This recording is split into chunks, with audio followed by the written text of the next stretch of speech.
to see you all here for closing the 2023 Fargo Film Festival. And boy, do we have a fun evening ahead for all of you. My name is Janet Brandow, and I've been a volunteer here at the festival for a number of years, and also have the privilege of, through my late husband, meeting our guests tonight. And so we're thrilled that they are here with us, and we're going to get rolling really soon. But glasses on. We have housekeeping to do. So thanks to all of the volunteers who have worked on the festival. We could not do it without you. Thank you to the filmmakers and visiting artists who have come. It makes our festival all the richer to have your stories told along with seeing your films. And a special thanks to the Fargo Theater staff. They're amazing. They basically have lived here all this week, and we couldn't do it without them.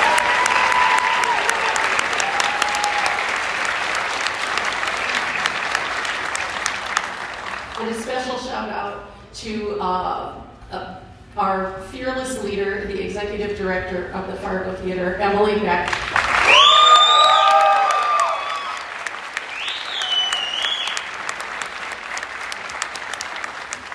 She leads with heart, intelligence, wit, and joy. And it's just a good moment whenever she walks into a room. So we have sponsors to thank tonight. A special shout out to Bell Bank. Been supporting the festival forever. And more to come, so let's have a couple videos thanking our sponsors.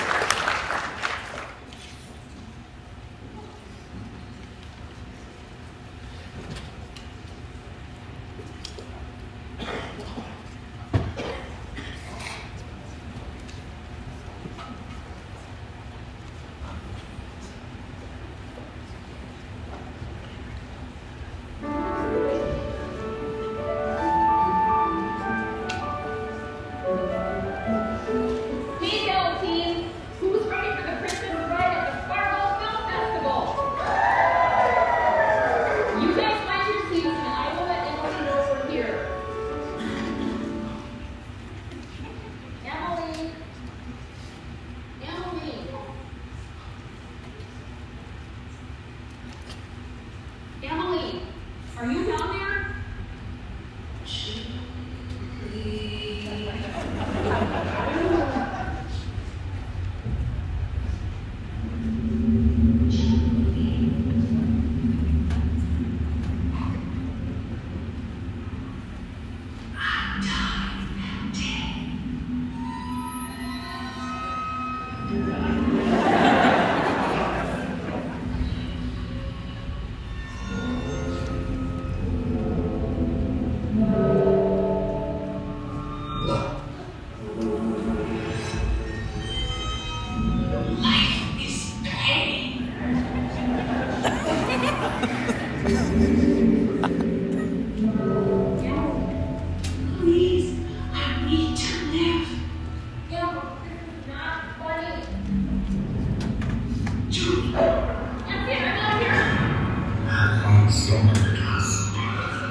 We have a rich history of people who have been involved in the festival, and we're going to hear some names like Ted Larson and Misty Castleton in a little bit, and Ted and Rusty working on a film department at MSUM led to Tom Brandau coming to our city. And he brought with him friendships that he cultivated as a professor back in Baltimore. And Mike Flanagan is one of the students he had way back in the day. And so that idea of relationship and connections that go through time is important to this festival. We have filmmakers who come here year after year. Paul is here as his fourth visit, I think, and we have other filmmakers who've been here a number of times, and that is wonderful for us. So tonight, we are privileged to have Mike Flanagan and Kate Siegel here, and let's hear just a little about them. Writer, actor, producer Kate Siegel has been dubbed the Queen of Netflix horror, but her filmography is impressively diverse. Several of Siegel's most celebrated performances are featured in collaboration with husband Mike Flanagan. Their shared projects include The Haunting of Hill House and Midnight Mass, for which Siegel received a Critics' Choice Award nomination. Siegel co-wrote and starred in the Netflix thriller Hush, for which she received multiple genre award nominations. She is currently writing a reboot of Remington Steele for Searchlight. Writer, director, producer Mike Flanagan is one of modern horror's preeminent creators. With acclaimed feature films and episodic series, Flanagan has developed a signature artistic style and devoted fan base. His Netflix Flaniverse series includes The Haunting of Hill House, The Haunting of Bly Manor, and Midnight Mass. Flanagan has also helmed many popular horror and thriller features, including Dr. Sleep, Gerald's Game, Hush, and Oculus. In 2021, Flanagan received the Visionary Award from the Academy of Science Fiction, Fantasy, and Horror Films. Let's take a look at some of their work.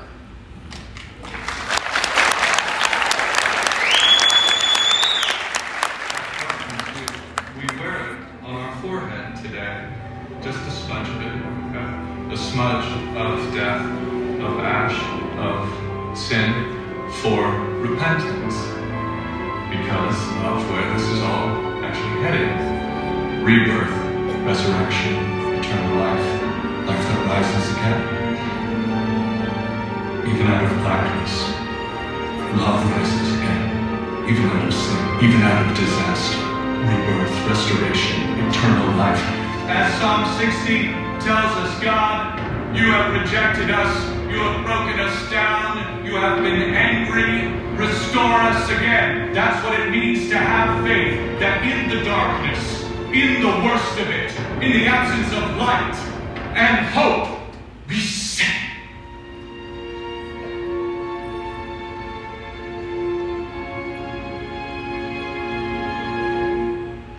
I remember that every atom in my body was forged in a star. This matter, this body, is mostly just empty space after all, and solid matter is just energy vibrating very slowly, and there is no me. There never was. I was before them, and I will be after, and everything else is pictures, picked up along the way. Fleeting little dreamlets. Everyone who's ever been, every plant, every animal, every atom, every star, every galaxy, all of it. More galaxies in the universe than grains of sand on the beach, and that's what we're talking about when we say God. The One. The cosmos and its infinite dreams. We are the cosmos dreaming of itself.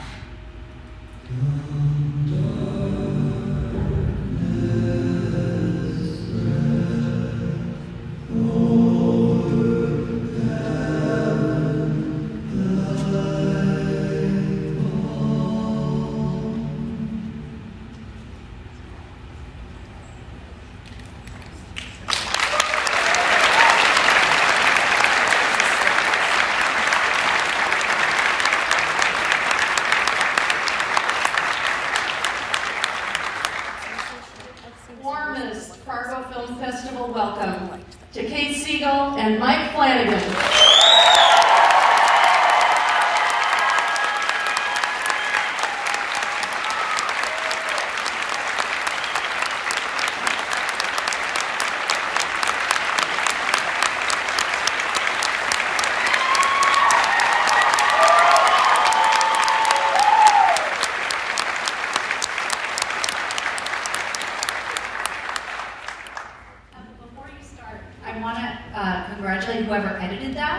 was really beautiful. I cried, I wasn't prepared, I had like a whole vibe going, and now I'm in a different place. So let's talk about death.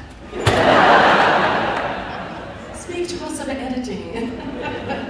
So the first thing we're going to start out with is presenting the Ted Larson Award to both Mike and Kate. The Ted Larson Award is given to individuals whose commitment to cinema demonstrates outstanding, long-time contributions to film production. We're honored to have you here. Thank you for all you've done for all of us to enjoy watching.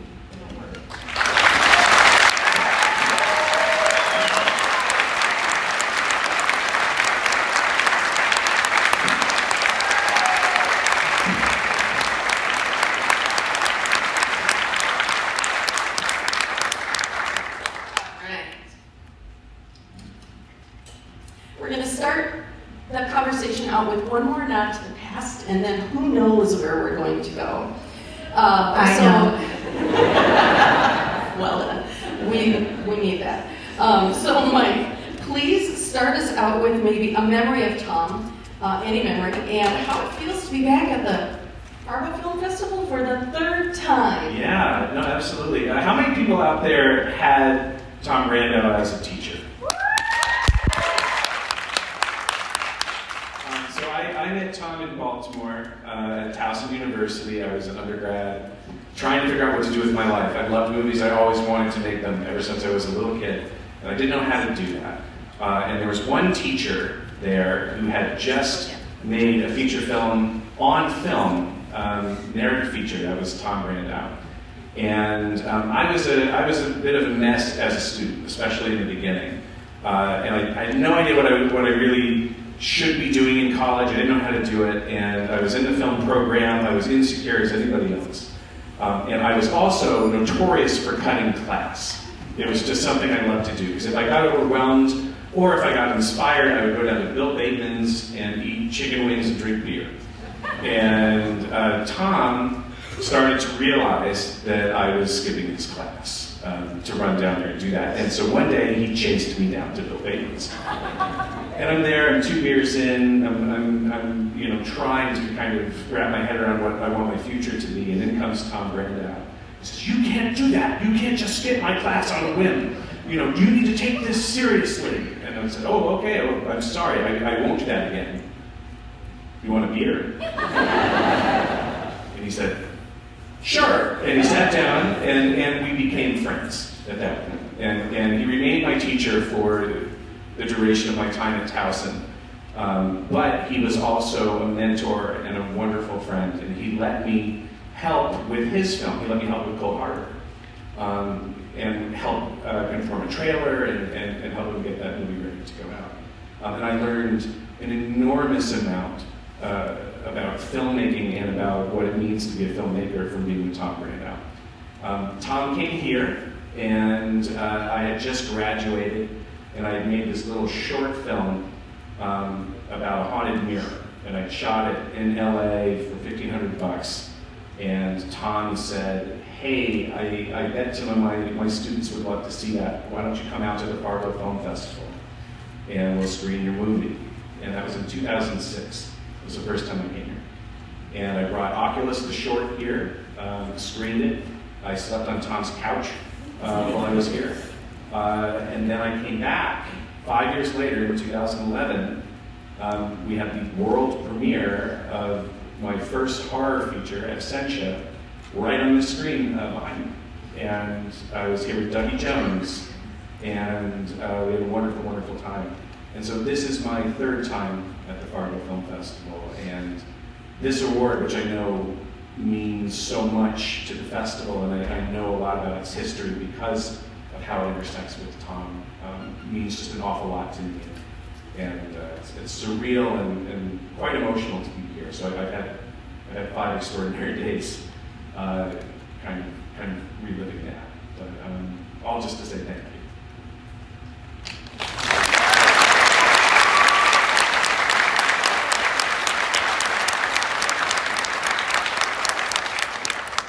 We'll dive into some questions, and we do have some questions already submitted from the audience that when we get to the end, we're going to tackle those as well. So let's look at places.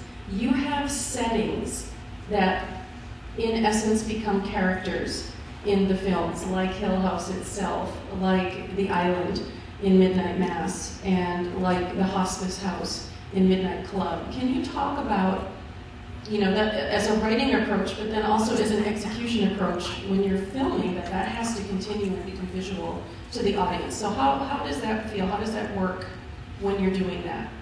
I think, the idea of location as a character is something that I learned reading a lot of Stephen King growing up. He's masterful at that. And whether it's a particular place like the Overlook Hotel, which two words collide in your imagination and suddenly just explode with imagery because of how powerfully they've been captured, or an entire place, an entire town like Jerusalem's Lot, which was more than a minor inspiration on Midnight Mass. Location and place and how it affects us, how it affects characters, is something that I'm always interested in. Sometimes we have to build it, like with Midnight Mass. All of Crockett Island is built in farms and fields and parks in Vancouver. None of that's there. And other times, like with Hill House, the striking exterior of that building really exists in Georgia, and we found it. Regardless of whether we're finding something or we're building something, I'm always looking for something that's going to kind of color everything about the story. It's going to explain why characters are the way they are. It's going to come to bear on them.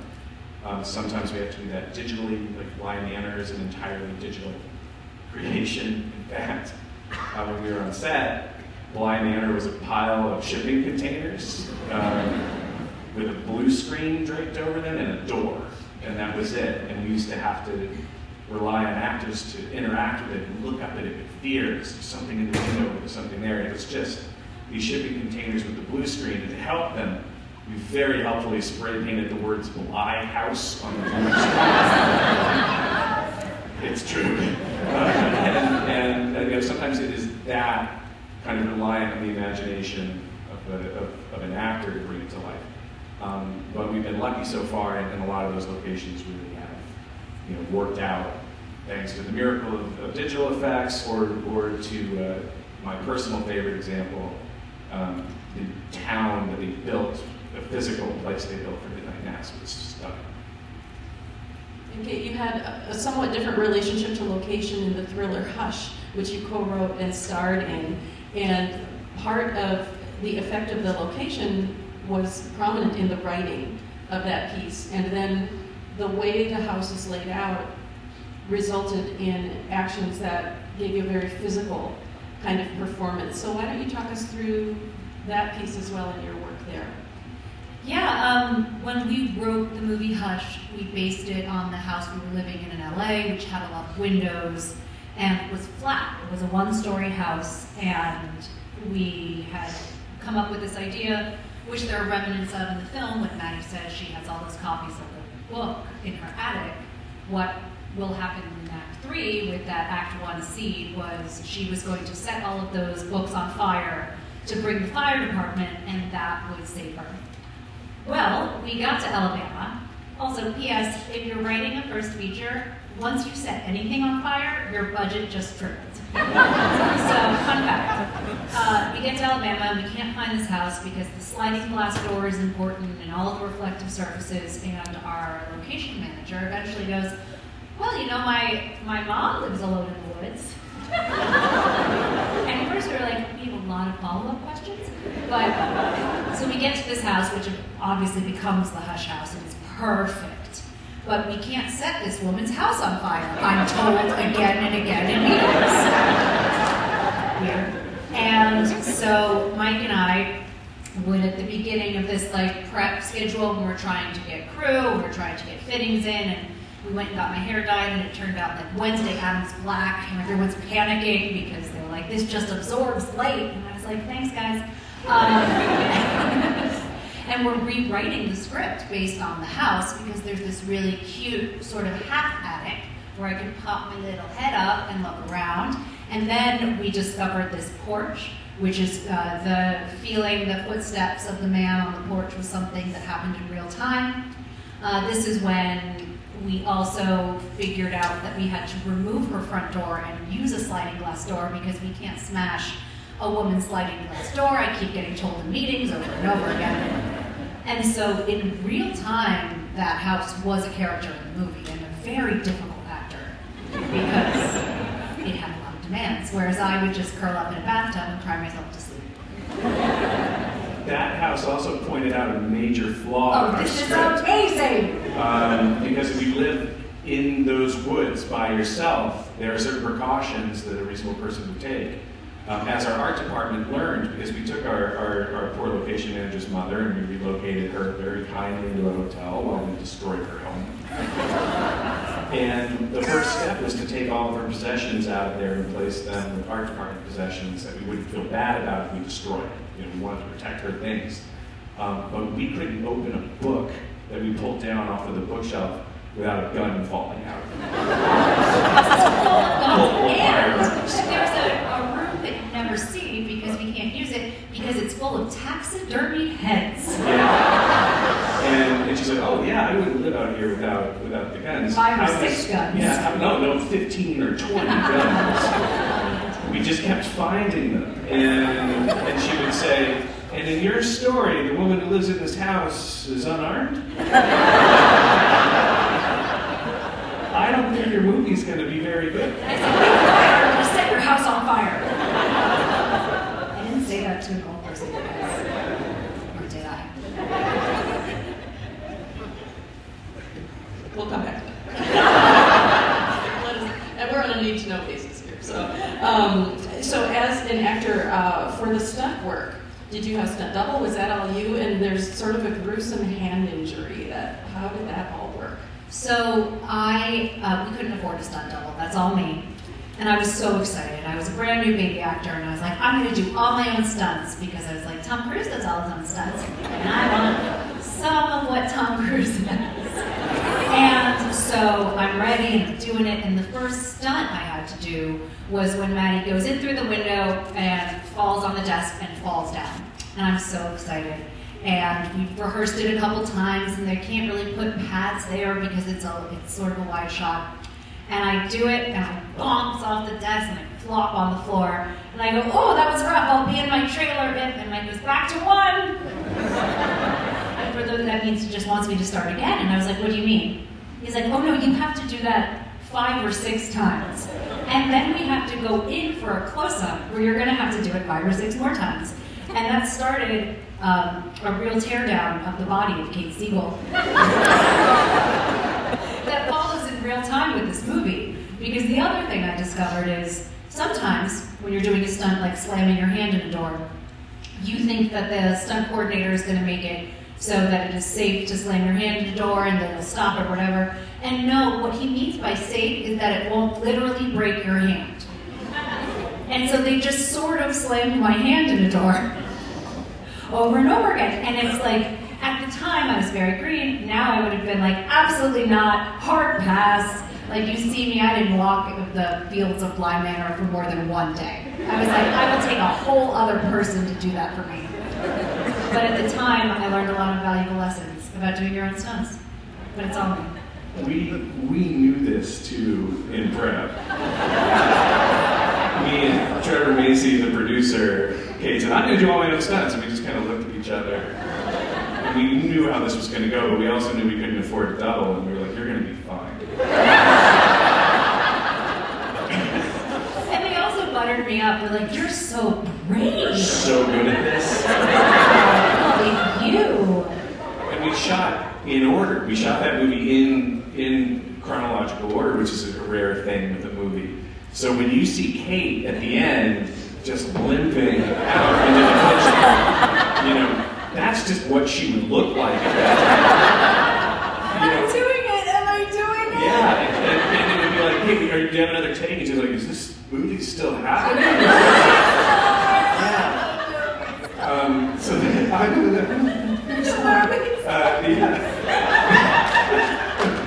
and we're like, I'm so sorry. This looks We're great. so proud of you.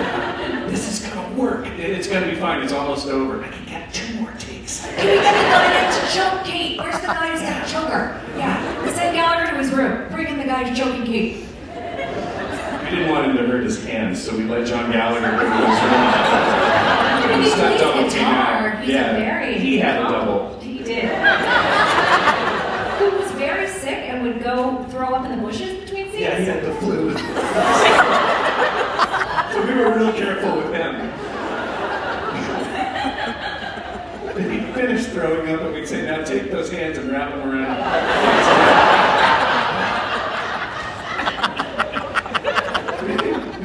We were 18 days. I mean, if she was going to get sick, we'd be wrapped by then. I just watched the time to take it to show up. That's great. So moving on from a scary house in the woods. So scary. Horror sets are so scary. That's right. We're going to go back to the Scary House of Hill House and talk about an episode that everyone loves, episode 6, and that amazing, long, continuous action.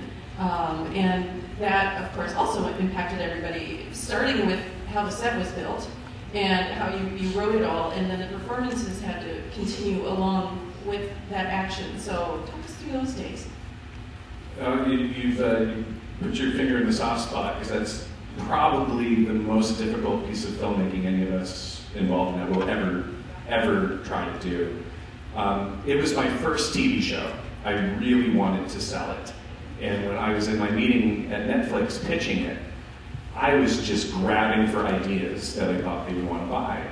And the more I talked about the show, I heard myself say, and we're going to do an episode that will look like one shot. We'll do it in one continuous take. And they said, that sounds great. It sure does. And they said, you know how to do that? And I'm like, yeah. And so that was just this linchpin, and we sold the show, and we're all excited, and Netflix kept saying, and that single shot episode is going to be something. When do we get to see the plan for that? And I'm like, any time. And so we immediately went through the work of trying to figure out how to do it. And it was like, all right, this is going to be done like live television. That's really the only way. Which means all the things you don't think about. Our set has to be built in a way that you can film every single corner of it without interruption, which means you can't do what we typically do and build different portions of a big giant house on different stages.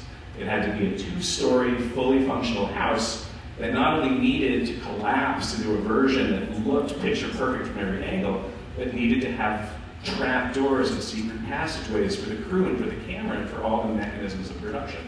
So the first thing was, how do we build a set? And we knew we wanted in camera to walk from Shirley's funeral home into the foyer of Hill House. How the hell do you do that without cutting? And the answer was, you build the funeral home on one stage and you build Hill House on the other, and you use the 2 doors that connect those stages. You build a hallway through them so you can literally walk onto the stage next door with the camera and do it. So all of our department's trying to get that done. Meanwhile, the other things occur to us, which is that when we light a scene, we do it for beauty. We do it to try to make our cast look great, to try to make our shot look terrific. That usually means we are putting our lights just above the frame line and behind to the side of our field of vision. We can't do that because if you pan left or right in a typical setup, you instantaneously come into your equipment. Everything had to be above us, like we were doing theater. But we couldn't move those lights. If somebody walked from one end of the room to the other, those lights couldn't travel with them. We needed the actors to step into good ones, so that meant the entirety of the stage was completely lit, which increased our lighting budget by a factor of 10. And then we had to program all of those cues, because if those lights were always on, you would see the shadows of the crew as they moved, or the boom. You would see all sorts of equipment. We had to program, I think it was something like 1,300 lighting cues that needed to be memorized and timed to the blocking of the actors. We started rehearsing that episode before we shot a single frame of the pilot. With second team, with camera, we blocked the whole thing. Writing it was impossible because we had to write the camera directions into the script. we built a break. I think it was a 6-week hiatus in the middle of production when we shut everything down and we just practiced that episode every day for 15 hours a day without the cast. We had our second team, our stand-ins, perform it fully with dialogue and everything. It was like putting on a play every day. And with them, that's how the camera department would learn how to film the episode. And we did that for a month before we invited you guys in to see it. And I remember we put it in, we shot it on a Canon 5D, and we played the episode for the cast and said, this is what it is. Which is great for actors, except actors like to be part of the creative process, I'm told. They're a part of it. And they say, that's cool, but I'd want to stand over here. I don't sound like that. What they don't know is that if they move over there, they're undoing 4 weeks of muscle memory when it comes to the Steadicam operation and to the lighting cues. And so we have to make adjustments to that. But the story that I want to tell you about this episode, we rehearse and rehearse and rehearse. We feel really good about it, and then we're shooting one of these 5 shots, these 5 very long, unbroken shots, every day for a week until we have the episode done. We have just that day to shoot it. We would rehearse it once in the morning, roll. If anything went wrong, we had to cut and start from scratch. Wait, I need to add something here first. Yes. Mike wasn't under enough stress, I decided, before we started shooting this scene. And we had a rehearsal the day before we were going to picture, and there is a very minor stunt. As you guys know, I'm a professional stunt person now. And I just have to, I'm drunk and I fall off the couch and I fall on the ground. And we kept timing it because you have to make sure the angle looks right, and I can do it over and over again. And I have been falling on the ground all day, just dropping. And I get home and I go, God, I don't feel good. You know what else? I'm looking at my calendar and my watch and I'm like, it's weird. I was like, I'm just gonna take a pregnancy test to make sure I put my mind at ease. And Mike's downstairs in a fetal position, shaking, crying, because he knows what he's up against the next day. And I, upstairs, have a surprise. And I'm looking at this and I'm like, oh man, I'm so fucked right now. I'm so scared. And it's like one of those hallmark moments, because I come downstairs and my eyes are wide, and I show him the positive pregnancy test, and Mike, who has had maybe the hardest week of his life, looks at me and his whole face lights up with so much joy. And we just like burst into tears and embrace. We're so happy, and this will eventually become my daughter Theodora. And then we realize I have been falling all day. And I have to fall all day tomorrow. But we don't want to tell anybody, like this is barely the beginning of an idea. And so as he sits down for this to go, he's also holding the knowledge that his wife, who is about to perform this stunt, is pregnant. It was a great time. And the scene that she's talking about, the shot in which she has to fall, is the 3rd shot in the episode. It's the hardest one. It's 17 and a half minutes long. And it involves not only our entire adult cast, it's at the funeral home, but it's unique because our other ones are Steadicam. This one starts with people seated, but then they stand up, and we follow them into the other room with a circle and full like 360s over and over and over. The little kids come in, the little kids come out. It's a whole crazy thing. The thing is, with the Steadicam, you can't start seated and then stand up. The Steadicam has 2 modes, low mode and high mode. That's it. If you want to boom, you're not doing that on the Steadicam. So we made the decision weeks before that we were going to do this on a PD dolly. And that's really, really tough. That's a big piece of equipment with a seat on it. It's made of metal, it has 4 wheels. You turn it, you push it. Often it's on tracks. We were doing that, of course, because we were on carpet. And we couldn't lay tracks because you'd see them. And so our poor dolly grip, who was the MVP of this episode, had learned this like 450-point turn that he had memorized, and all of his cues were based on the cast and their tempo and their lines. And we started the day, and I'm nervous because I don't want Kate to get hurt. I'm pregnant. She's pregnant. I'm wrapping my head around that too, just in general, that we're going to have another kid, which is fantastic. But it takes processing, and here I am in the middle of this shoot trying to let that in. And we did our first couple of takes, and they did what they did. They fell apart. That's what this was. It's 6 minutes in, and then something goes up on a line, or you catch a crew member walk by, or something breaks, and you go back and you start over. It's a really bizarrely stressful process. And we get to lunch, we haven't gotten the shot. We only have to get it once. We get it once and we're done. We haven't gotten there. We haven't even really gotten close. And I'm noticing our dolly grip looks really stressed, more than is typical for this kind of thing. Is he also pregnant? They come to me, the key grip and the dolly grip come to me at lunch, and they say, here's the thing. We've been using these special pneumatic wheels on this dolly because we didn't want to leave tracks on the carpet. It's been getting harder and harder to push it and turn it over the course of the last 2 weeks while we rehearsed. And this morning it got really difficult. So we opened it up to take a look. All of the carpet fibers from all of our rehearsals had gotten up and inside the mechanics of the dolly had covered the internal lubrication, and the chain that connected the steering mechanism to the wheels had strained and broken. And it was hanging on by a thread. And he said, at some point that's going to snap. And I think maybe you've got a tape left. Or maybe one. And I said, well, how do we know when it breaks? He said, oh, you'll know, the dolly will cease moving. And that will be the end of our day, because we've already called every single vendor in Atlanta, and there is not another PB dolly available. We've been rehearsing with this piece of equipment now for months. We couldn't switch it. It was all muscle memory. Like I said, it would have disrupted the whole thing. And so I have this information too. And I looked to my producer and my director of photography, and he said, well, we can't tell them. We can't tell the cast. It's going to freak them out. Don't look at me, I'm pregnant. So we come back from lunch, and I gather everyone around, and I say, I've got a really good feeling about this next take. This is actually a sidebar here. If you ever work with Mike Flanagan, and he comes in and he says, I've got a really good feeling about this take, it's because shit's about to hit the fan. And I watch the rest of the Flavengers deal with this in different levels. Some people believe you, and those are normally the new ones. Yeah, the newbies are like, oh yeah, that's a good feeling. This is supportive. And the rest of us are going, oh no, what is happening? What's happening?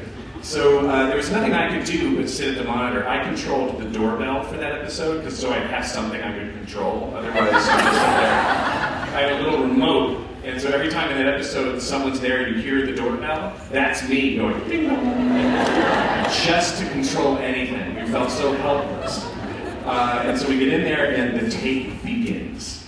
I'm watching this dolly, and I'm watching the sweat pouring off the dolly here because he's trying to turn it. And the scene's going on, We get about 5 minutes into it, and an actor goes up on the line. You can see it happen. I'll embarrass him. It's Timothy Hutton, the Oscar winner.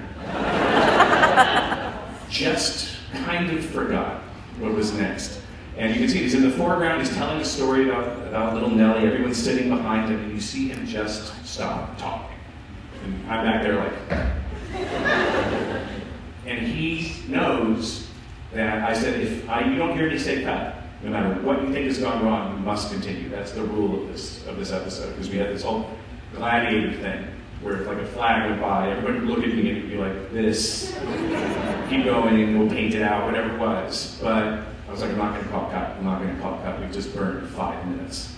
We're going to keep going. And so what you see on the episode is Tim Hutton forget what he's saying and turn like this. He's looking at me. Go back and watch it tonight. Yeah, you see this. That's in the direction he's looking into the other room is where the tent was, where the monitor was, and he's looking to see if I'm going to cut. And I don't. And then he goes, wait. Nellie. And it reads like a father who has this moment where he thinks about his daughter and he looks back at his other children and then continues. It's a beautiful moment. Not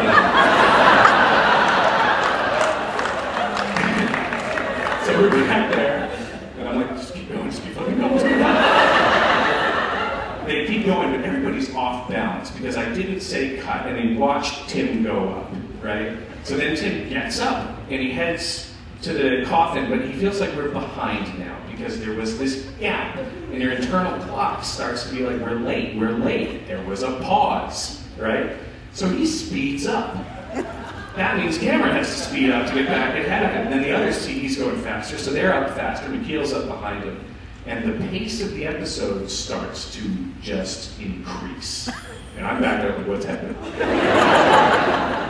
We've rehearsed this so many times. And some of the things we talk about is when you do it that many hundreds of times, it starts to feel stale. It becomes automatic. But all of a sudden, you have this very fresh version of the scene that none of us expected. The dolly grip, who takes his cues off the actor's lines, is realizing they're coming faster and faster and faster. He follows them into the other room, starts circling the actors, which he's supposed to do, but they're going faster and faster. They're starting to really yell at each other. It's like, oh shit! He's pushing him fast. Doesn't know how to land it. I'm watching it at the monitor going, oh my god, what is happening? This is chaos, but it's really good. All these lines that felt stale are feeling fresh and poppy, and they're yelling at each other now, and nobody's gonna let it be there. I'm not gonna be the one to fuck it up. They're all gonna keep going. The dolly is pushing it faster and faster. The circle is just looking off the wings. It's like, go. They make it to the very, I know, it was really crazy. We're all just sitting there watching this thing go off. The actors are all in the pocket. These huge, crazy 360s. I'm afraid he's gonna fly off. The operator's gonna fly off the dolly. Everything's going different. And then we make it to the end. We get to the end of the shot, which ends with Victoria Pedretti being rushed in. She couldn't see, she was blind from these contact lenses we put her in. We fly her out of the mark, Tim sees her, follows her out into the dark. But boom, we cut. We got the shot. Everybody erupts. We've got it. It means we can call. You guys erupt. We got it.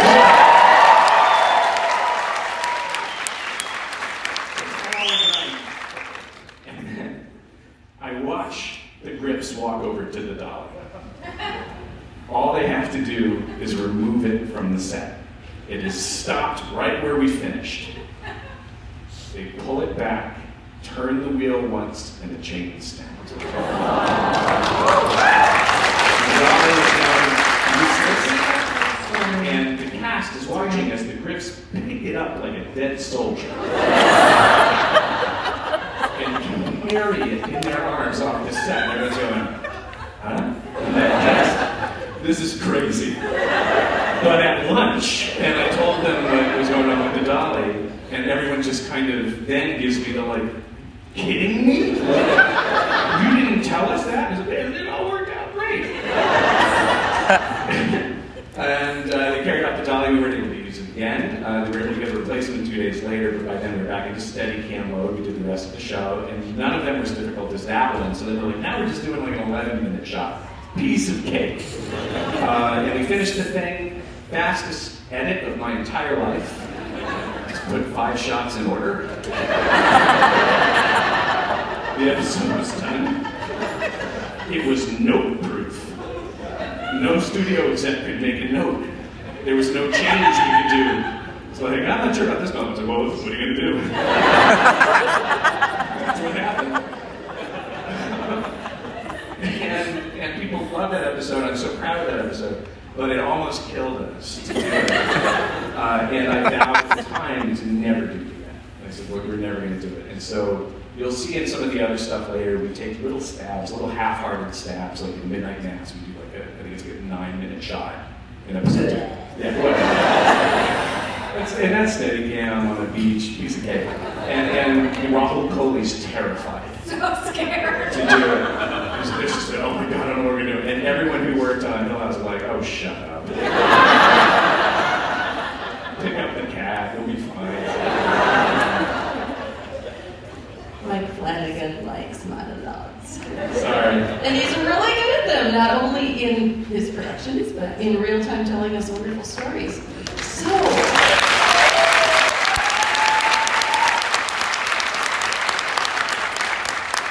let's hear more about monologues. The writing of them, and Kate, when you get one on the page, or several pages, how that works as an actor, it's different from dialogue. So tell Yeah, us I mean, about it. it's a gift. It's always a gift. It's always deeply terrifying. I think when I read the one that they played, the last What Happens When We Die monologue, I actually threw the script because I was like, you're gonna make me, the person who is me, say I am that I am? Like, that is a very serious thing. And then, I guess, I don't have actually a very witty story for this, I just have some facts about it. And then I just get to work, and that, when you get to work on something like that, there's a reverence to it because the writing is so beautiful. And I knew in my heart that Mike had written that monologue to be performed by me for our children. That it exists forever for them. When Mike and I are gone and they're feeling alone, they can watch their mother perform something that their father wrote and we both believe is the truth of what happened before we died. So no pressure. And what I would do is we were in Vancouver at the time, and the way I do that, the way I perform, that way I memorize monologues and always have, is I go for a walk with my pieces of paper, and I just run it, and while I do it, I make sure I'm present in the space. And so, because one of the things you want to make sure in a monologue is that it doesn't feel like a monologue. That at any moment you could stop, because it could become dialogue. That's what happens in real life. And so one of the ways that I trick my brain into that is I kind of very much pay attention to the way the sunlight is coming through the trees in Vancouver. So when I get to that line on set, when everybody is just staring at me, hoping that I don't fuck it up so they can go to lunch, I remember the feeling of that sunlight. And that gives it a natural, organic sense of thought. And it's just something that I've always loved monologues because I'm very self-involved. And it's just me. Nobody else can get in my space and take up my time. And it's just stare at me. So I think Mike knows how much I love him. It's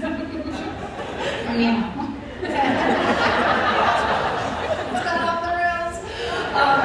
So yes, very professional. Do monologues. Will perform monologues for money or sex.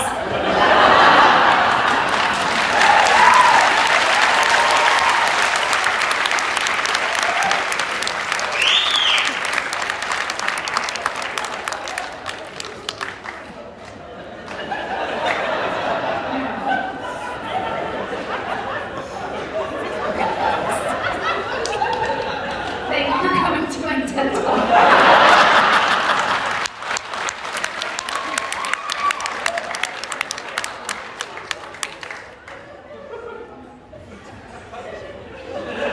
We're just gonna stop there. We've heard and seen it all. Any monologues in our future, we have Usher's House coming out in the fall, or is that more of a dialogue-based piece?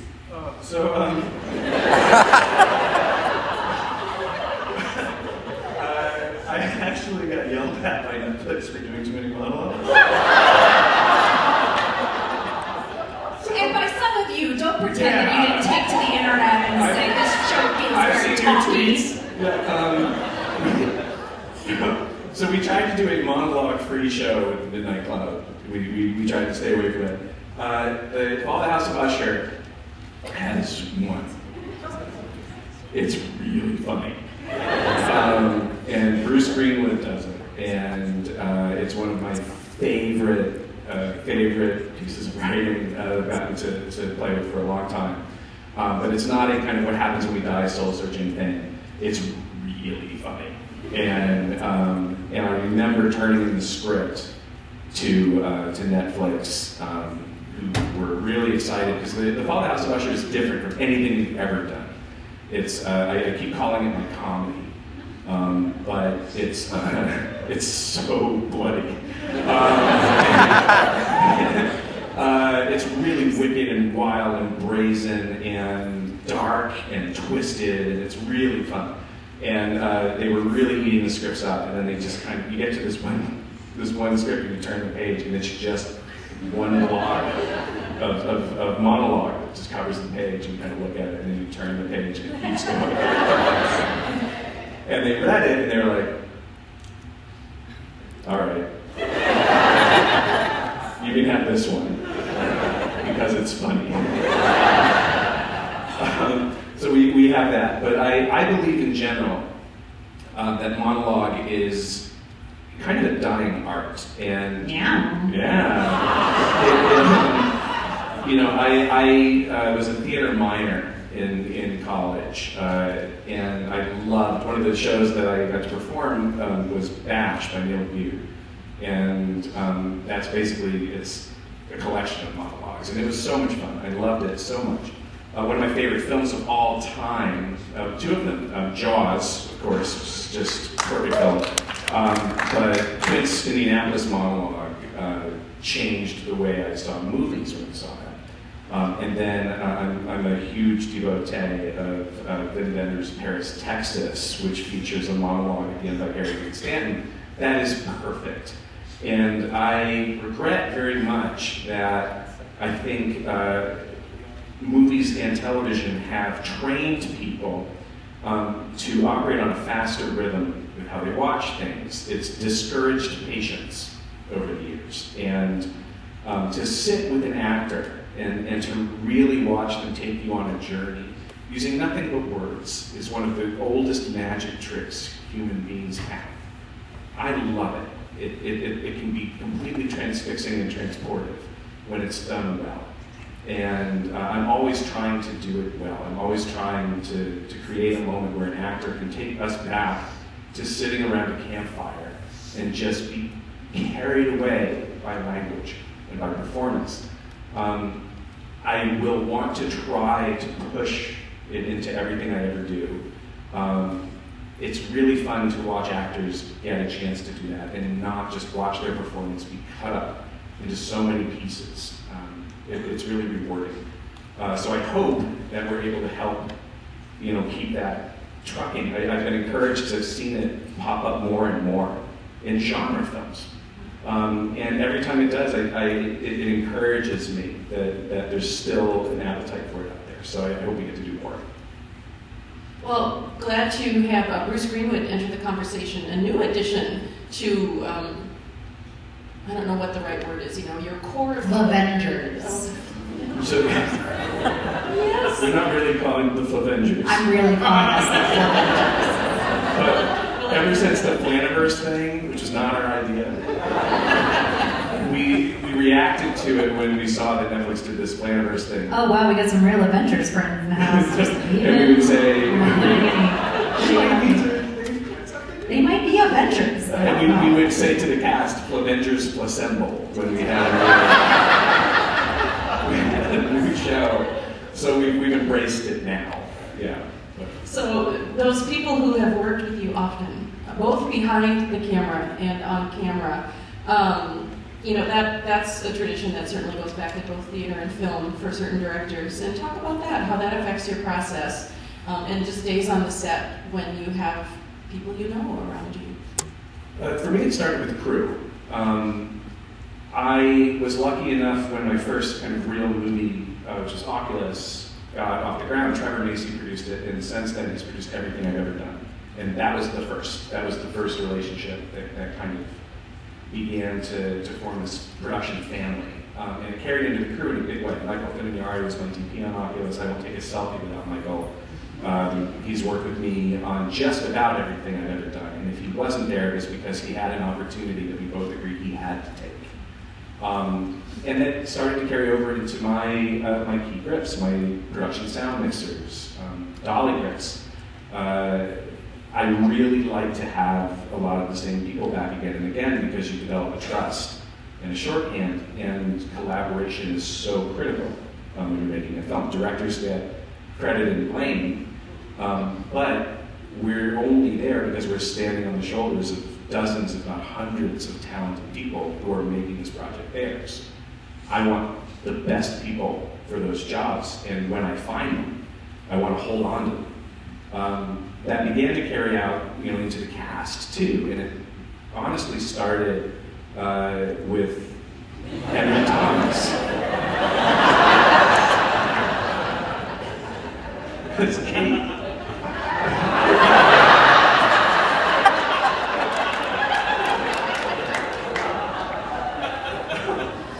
Kate and I, she worked on Oculus, and then we done Hush, but she had sat out before I wait. Yeah. And it's all good. And when we were doing Ouija, and Kate was there, that was the first time I worked with Henry. And he was like, wow, Kate's been in 3 things with you. And I was like, yeah, it's a wonderful way to work. Why can't you get another job? And I had such a great time with Henry, we just hit it off immediately. That when I finished the shoot and we were saying our goodbyes, I said, I want to have you in everything that I do from the CRUME. And he was like, yeah, okay, dude. And he's been in everything I've done since then. And every time I call him, he's like, I thought you were kidding. And it's like, come on, Flanagan, let's them both. That's great. But when you work with actors, a big part of my job is learning how to work with each one. And everyone is so different. What is effective for them, what allows them to do their best work, changes person to person. And once you learn someone, it's way easier to bring them back than it is to learn someone new. That trust really elevates the work, and it starts to become fun to say, what haven't I seen them do? What's a side of them they haven't gotten to explore? What's a character they've always wanted to play but haven't? And so over the years, we've grown this little repertory company. And I imagine for someone who's been there from the beginning, as people join, it's an interesting experience trying to orient them. And that you can speak to better than I can. What's interesting about it is that now that you've become somebody who gives multiple jobs, new people are like, how do I get in on this? And those of us who come back, aside from me, they're like, I don't know. And I was like, sorry, too late. But what I do think is important here is that Mike has circumvented a really terrible part of this business, which is the foreign sales aspect of casting, which is you write a project, and let's say you're lucky enough that someone like Netflix wants to make it, and then you have the actors you want to work with, but then there's another list of actors that the studio wants you to work with, because those actors will increase foreign sales, or they'll open a movie. But this is kind of an antiquated system, because truly there aren't really movie stars anymore. No one's opening a movie. It's more about the creators, the Mike Flanagans, the Ryan Murphys, the Shonda Rhimes. That's what draws people to TV these days. And so in standing up for more of us, the blue-collar actor, you end up with people who aren't 3 hours late to set, who are there, even if it's 3 in the morning, their coverage is done, and they'll stay on set for their scene partner. There's somebody who will be there to work the way we want to work. And when you bring somebody new in, there's been various levels of success with people who want to be a part of that. Because some actors do not want to stay until 4 in the morning, and that's fine. They're jerks, but that's fine. It's fine. Is it fine to be a jerk? We'll deal with that later. So there's a certain amount of, there is a bar that is set. Because Mike Flanagan works harder on set than anybody else does. He's there before we're all there, and he's the last one to leave. And so we kind of, the acting department, the way there's a sound department and an art department and a camera department, we know our job is to support Mike, who is working way harder than we are. And so when one of us is slacking on that, who comes to set not prepared, doesn't know their lines, maybe, is a little hungover, we tend to be like, no, not here, not like this. Because you just can't phone it in for Mike because he's working too hard.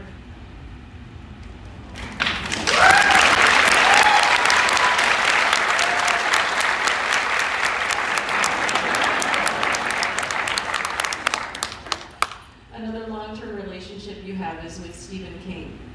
And you've done some wonderful work with his wonderful work. And there's more to come. So talk us through Stephen King. I mean, that relationship starts just when I was a kid and started reading his work and fell completely in love with it. I don't think any other writer has impacted me as much as Stephen King has. I'm very lucky that I've gotten to adapt as much of his work as I have. It's very weird when you work in a business where you are afforded an opportunity to interact with your heroes. It's a really strange thing. And especially people who you you've held in high regard for decades, whose work can mean so much to you. They're human beings, and sometimes when you meet the human being on the other end of that legend that you've built, they can disappoint you with their humanity, and Stephen King is not that. He's everything I hoped he would be and more. Remains an incredible source of inspiration for me, and I have nothing but gratitude that he's let me play in these little corners of his sandbox. And I say play because he approaches it like a kid. Like he's one of the most cheerful people you'll ever meet in your life, and he loves what he does, and he loves storytelling and storytellers. And yeah, I am currently staring up at what might be the most intimidating Stephen King property that exists, which is the Dark Tower series.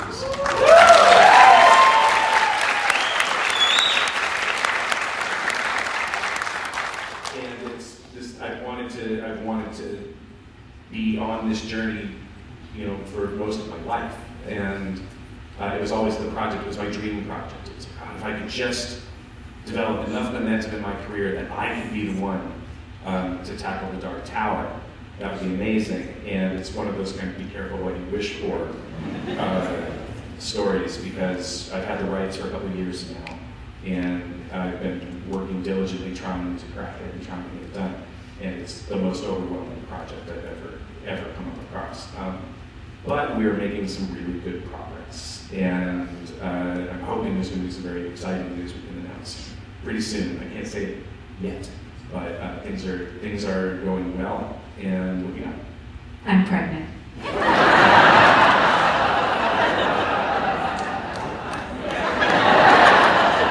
That would be great, though. It would be great. It would be so great. I'm not pregnant. Moving right along. Okay. Yes. So there is a Stephen King story that I like, and I'm not sure everyone has heard it. When you were working on Dr. Sleep, he has issues with The Shining and some throwback things you were looking at doing. So how did you work that out with him? He famously hates Kubrick's adaptation of The Shining, and has not been shy about that in the years since the film was released. Dr. Sleep, when he wrote the novel, he just jettisoned everything that Kubrick had changed. And so when Warner Brothers brought it up to me, because they owned outright, they owned any derivative of The Shining. So any sequel, prequel, automatically is owned by Warner, so they can make a movie about it with or without Steve's consent. So when he wrote Dr. Sleep, he was like, I'm doing it my way. The Shining never happened. The Kubrick movie never happened. So I was in this awful place where I idolized Stephen King. I love both novels, but I grew up loving Kubrick's film. And when I read the words Overlook Hotel in the novel Dr. Sleep, all I could see was Kubrick's. And if we were making a sequel to that movie, it was impossible in my mind not to make a direct sequel to Kubrick's film. That is the visual language that has become classic at this point, and most moviegoers would agree. So we had to approach him very carefully and say, hey, I'd like to adapt Dr. Sleep as faithfully as I can with one minor change. Everything that you had done to get rid of the Kubrick canon, I'm just going to, what if we reinstated all of that?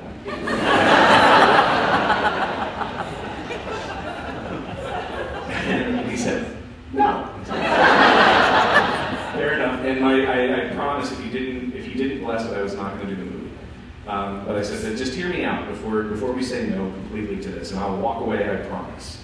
But what if we use the visual language of Kubrick's film, but we change the ending of Dr. Sleep to bring you the ending of The Shining that you didn't get from Kubrick? And what if Jack Torrance's sacrificial ending is inherited by his son, and that's how we end Dr. Sleep? And as you consider that, just imagine this. You always said Danny Torrance was like a battery for the Overlook Hotel. It's been dormant for decades. He's got to wake it up. So imagine Dan walking through the halls of the Overlook and the lights above his head slowly coming up. And he finally makes it to the Gold Room, where Dan, 8 years sober, looks out at that familiar bar, and there's a glass waiting for him. He goes and he sits in the same seat where Jack Nicholson sat with Lloyd the bartender. And a hand comes in to pour his drink. He says, "Good evening, Mr. Torrance." And he looks up, and there's his father, who is now digested by the hotel, and is part of the help, which we learned in Kubrick's movie is what happens to the people who were killed there. And they sit and talk about sobriety. And there was a long pause over in Camp King, and he came back, and he said, "Do it." And off we did it. And I was nauseous for 2 years of my life. I was going to go. Because after that, he didn't want to know anything. He didn't want to see anything. He was like, "No, you do your thing. I'll see it when it's done." Like, oh, shit. And then I got to watch the film when it was finished. We brought it to Bangor and watched it in his hometown theater alone. And I sat right next to him the whole time, just doing this. And trying to play it cool, like, "I'm watching the movie. What do you think?" And if he, and if he laughed, I'd be like, "Oh no. Oh, is it a good laugh or bad laugh?" And if he smiled, I was like, "Oh good." If he frowned, I was like, "Oh no." And at the end of the movie, credits come on, shit. And he leans over and he says, "You did a beautiful job." And everything just relaxed, all these years of stress.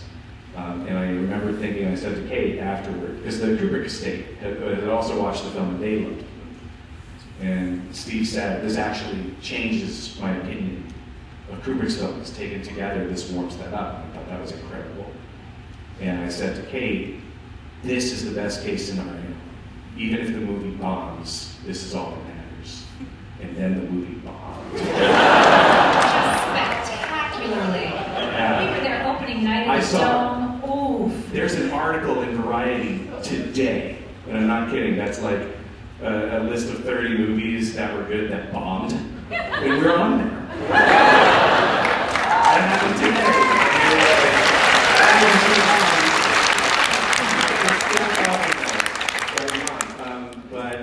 But I'll always be very proud of that movie, and it was a nerve-wracking experience. So, another sort of practical question. You've worked with children a lot, and that cannot be possibly the same process as working with adult actors. So maybe talk us through that writing and those days on set, working with those young people who do beautifully in your films. I've been incredibly fortunate in my career that we're always nervous when we have a lot of difficult material for a young actor to do. And Hill House was just like, "Oh my God, what are we going to do?" We had like 5 of them. But I've been very lucky in that we found incredible young performers. And I learned this lesson early when we were doing a movie called Before I Wake, which we cast this unknown 6-year-old, Jacob Tremblay. And who's now like the most recognizable young actor working. And I was very nervous. He's so young. He turned 7 on set. We had brought a little birthday cake for the 7-year-old on set. And I'm like, is he going to remember? He's in 70% of this movie. Is he going to remember his lines? And I remember watching him doing the scene with Thomas Jane, and the line doesn't appear. The line is dropped, but not by Jacob Tremblay, by Tom. And Jacob leans over and quietly feeds him the line. And I'm like, oh. Kids have a natural propensity for make-believe that we as adults have to remember how to access. Kids can do it automatically. And kids who are actors, they're natural-born actors or they're not. And the kids who have that become. I was so worried about little Julian Hilliard on Hill House when we were doing those big unbroken shots. Him and little Violet, they're also like 7 years old. And I'm like, what's going to happen with these kids if they drop a line? 6 minutes into the take, we need to start over. It never happened. They were right on. It was the Oscar winner. So the thing is, as a parent myself, I'm always very sensitive to putting kids in a position that the shoot itself can impact them negatively in any way. We don't want them to be scared, ever. We don't want them to be uncomfortable. We don't want them to be traumatized in any way. There's a way to shoot this stuff that can look traumatic while you watch it, but the kids are actually having a great time. The best example of that is Jacob Tremblay again, who I worked with in Dr. Sleep. You know, the same little amazing 7-year-old comes back. He celebrated his 12th birthday on the night that he was brutally murdered on the screen. And we had a cake for him again, in the shape of a baseball jersey. And we thought that was really funny. When we saw his performance, which none of us had seen, we rehearsed it with his father in the weeks leading up to it. Jake by then was already, he's one of the bigger stars in the movie at that point. We were lucky to have him. And he showed up, and I went to his dad, and it was like, so, you know, a lot of this is editing. He doesn't have to really, you know, do too much. You know, I know it's all torture, so a little bit goes a long way. And he's like, oh, dude, you have no idea what you're in for. We have this. And I was like, okay. And it was like, we're going to start just on Jake, just on his close-up. All the rest of us are, you know, we'll go later. He only has to get this right one time, and then he can phone it in for the rest of the night. We'll turn around on the evil True Knot, and Rebecca Ferguson and her gang of monsters are all swagger, and they'll go, oh yeah, we're just horrible. We're going to kill this kid. Are you ready, Jacob? And Jake's like, yeah, cool. And he lays down on the ground, you have him framed, and he does, if you have seen the movie, he does what you saw in the movie. And we are just not okay. At the monitor, I'm like, oh no. And I look at Trevor Macy and I'm like, what have we done? And the True Knot who were performing over him, Rebecca, who's like, you know, oh, Stephen's pain, da-da-da. So, Stephen's pain. And here, we're gonna get you. And Jake's screaming and crying and begging for his life, and the True Knot starts to leave. So Zahn McFarlane, who played Kurt Daddy, just left. He just walked away. He nopes out. Some of the crew starts dropping their stuff they know about. Jacob finally, and then we have our makeup guy, Bob Kurtzman's down there with a paintbrush with fake blood, and his job is to flick it at Jake. Because I was like, no violence on screen will imply it all, which is much worse, I've learned. And he's sitting there just like flicking his paintbrush. And Jake, he's freaked out. Jake finally dies, and I don't know how to call cut, because I'm just sitting there like, cut? Silence. The whole crew is traumatized. Everybody's messed up. Jake goes, and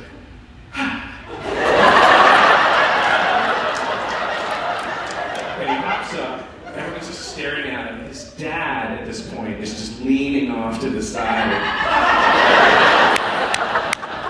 Jake goes walking by, high fives his dad, heads over to Crafty and starts gorging himself on the candy. We're all shaking. Zahn McFarlane is crying. And Rebecca Ferguson walks up to me. I'm standing there shell-shocked. She goes up and she goes, wow. I said, yeah. Well, we have that. We're not going to do that again. She goes, yeah. There's no way that little shit's winning this scene. Turn around, let me Turn around for Rebecca's coverage, and then she's ha. But Jake was already done for the night. He's like, happy birthday, Jake. Thanks for coming. And that was the scene. I always leave this part out when I tell the Stephen King story, but what he actually said, he leaned over and he said, you did a beautiful job. The baseball boy scene is too long. And it's really messed up. And I was like, dude, you wrote it. I'm just doing what I'm supposed to do. It's all over this book you wrote. I have to kill this kid. I don't know what you want from me. He's like, you can cut a lot of that out. Done. It's gone. But yeah, we've been very lucky with the young actors. And a lot of that is just finding the right kids. All right, question for both of you. Why horror? And, related question, what really scares you? Romantic comedies? Have you ever really thought about while you were sleeping? That is a psychotic movie. That poor man wakes up and he has this fiance and the whole family loves her. It's a lie. It's a straight that she falls in love with his brother. Jesus Christ, I can't. What was the question? I'm so scared. I'm gonna let Mike take the why horror question because it's absolutely his favorite #1 question to answer, and he is on fire tonight, guys. It's real good. And so,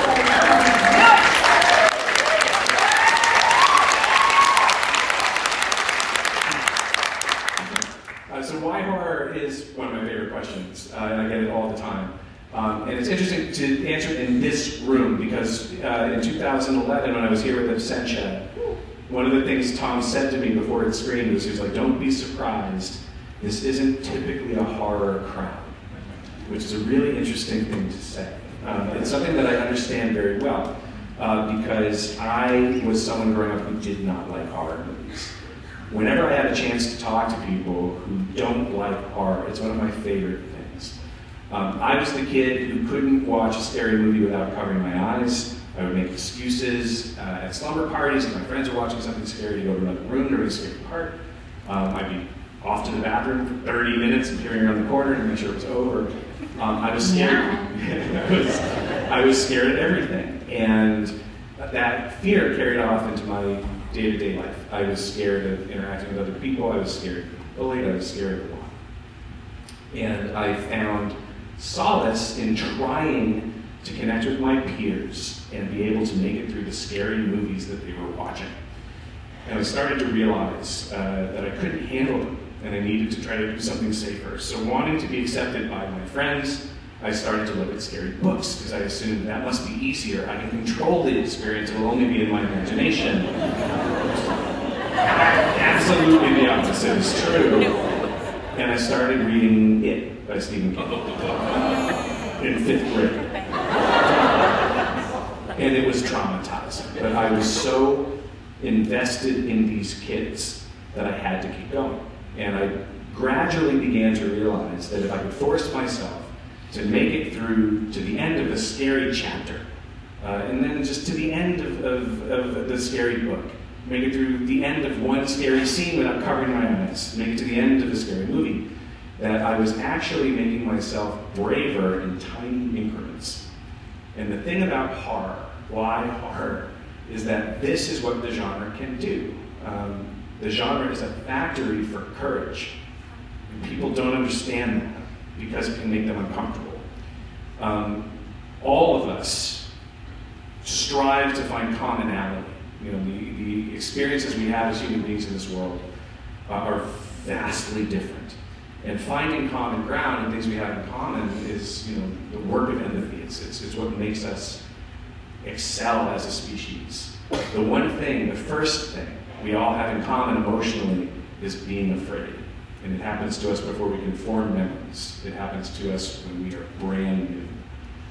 How to conquer that in our real lives when we interact with each other is an incredible question. Anything that can help us with that is an incredible resource.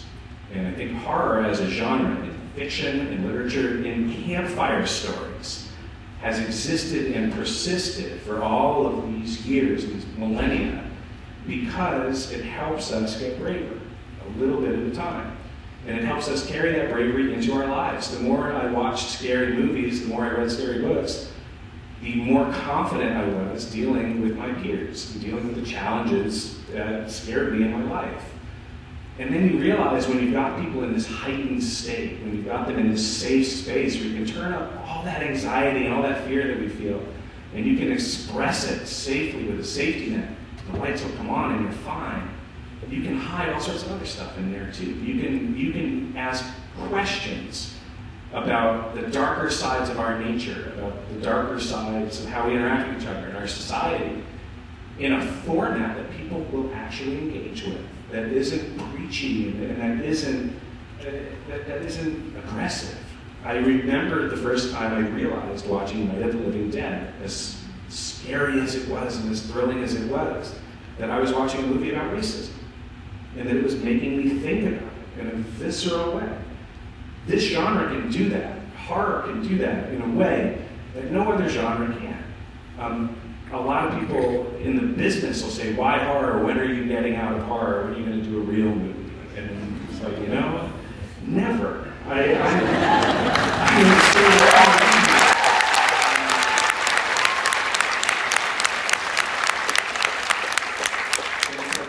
love to make something my kids can watch. I'd love to play with different genre, but I will never leave horror. It's, I think, one of the most important genres we have and one of the most misunderstood. And I think if there are people out there who say to each other, I don't like horror, it makes me uncomfortable, I don't like to watch horror movies. It's like there's such a beautiful world out there for you to discover that can really help you tap into sides of yourself and sides of your courage you might not know you have. And I would just do everything I can to encourage you to try it out. The best compliment I ever get on my work is people, they come up to me all the time and they say, I'm thrilled to talk to you. I don't like horror, but I loved Hill House. And it's like, thank you. Thank you.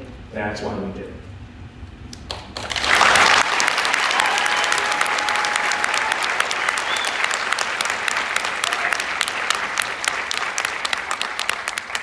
I want to jump on those moments. This is wonderful to hear. So I know there are things you can't talk about yet, but do you have some dream collaborations together, off in a misty future that, wow, someday, like the Dark Tower was one for you. And are there other things that are just like, I really want to do that someday?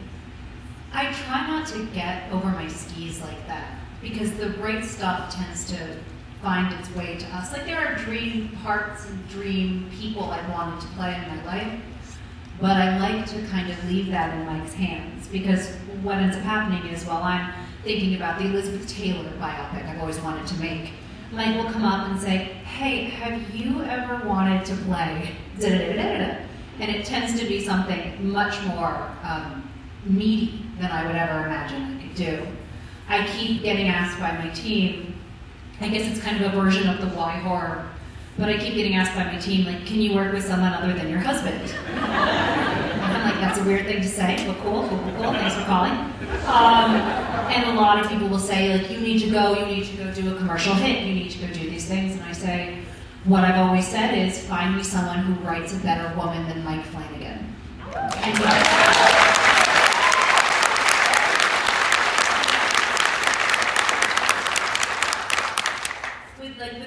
without fail, as Mike has been writing this year, I have been out taking meetings and things like that, and I can't tell you how many characters are some variation of, I don't know about this, or like some kind of femme fatale who has no sense of who she is in the world. And that is because when those parts come up, they're grabbed immediately by actresses of a larger name or foreign sales value than me. But Mike has taught me not to settle for a woman who doesn't behave like a human. And so I feel very blessed that he writes for me and that he has places in his projects for me. And so until the rest of the world catches up with Mike, I'm very happy where I am.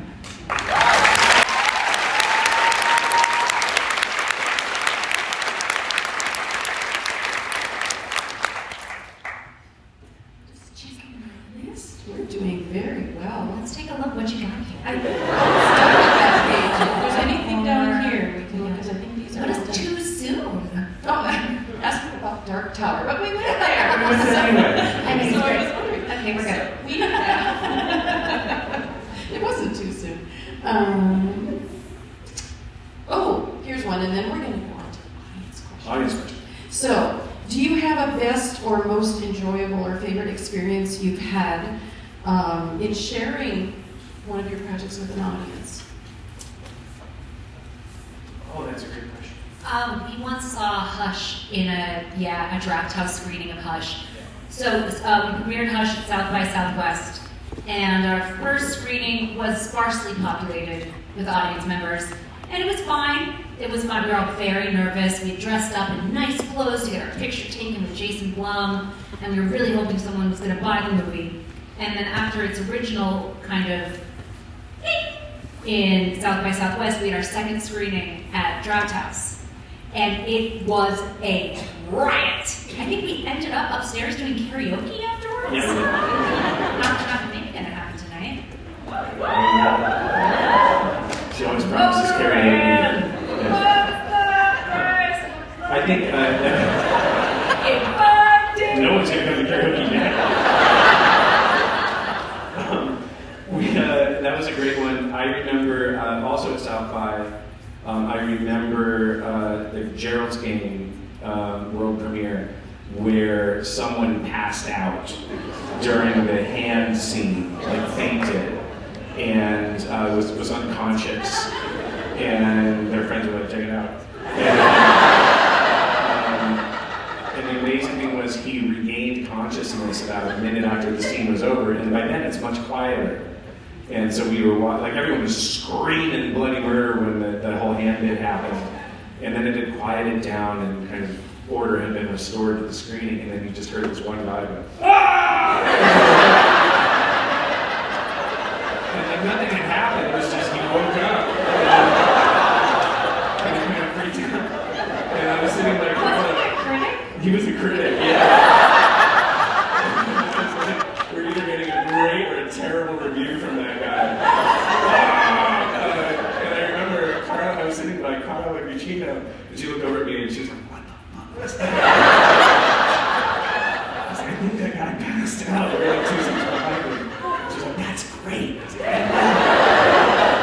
But that was a really good one. And honestly, I have a lot of affection for the world premiere of Essentia, which is right here, and I sat right over there on the end of that row so I could sneak out if it went poorly.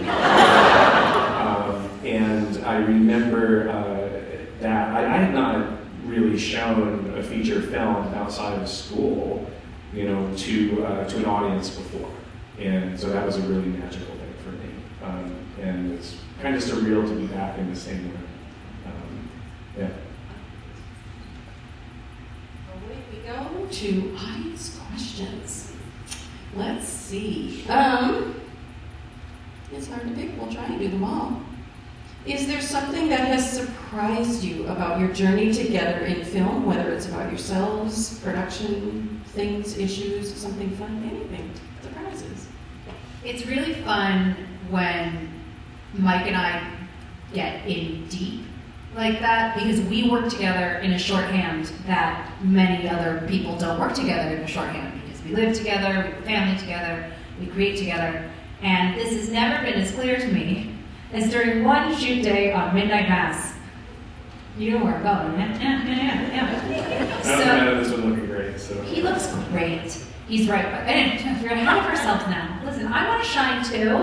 You're doing great. So we're shooting a scene where it's me, Sarah Gunning, and Mildred sitting around the table talking about what we're going to do with this information we have, which is that, whoops, vampires. Which is, I think, how you wrote it originally. That was the title. Whoops, vampires. And the first line is, they sent the fairies back. And it is a late day. I know you just did it, didn't you? Mm-hmm. So it's a late day. We're out of time. We've had a rough day for a number of reasons, and I'm sitting there, full hair and green, who's like really still in her shock, watching her boyfriend burn to death in front of her, and then row herself back. Her arms are tired, and which is what I really took from that scene. My arms! And so I say, they sent the fairies back, and Mike yells over the tape, fairies! No, I said fairies. Fairies. Fairies? Those. See, and so this goes, and he just like, and I go, just like that, I go, what do you mean? He goes, and he hasn't walked onto set, which is what he normally does for a newer actor. He'll come and say, hey, I really like what you're doing, and you look great in your costume. It's going really great. The word is actually fairies. Fairies? Okay, great, you're doing great, thanks. Fine. For me, he just gets on the bullhorn and he goes, fairies! I don't know what's going on, so I go, yeah, totally, got it, thanks, copy that. They sent the fairies back. Fairies! Did you say fairies like Tinkerbell? No, like I did not. It's fairies like boats. Yeah.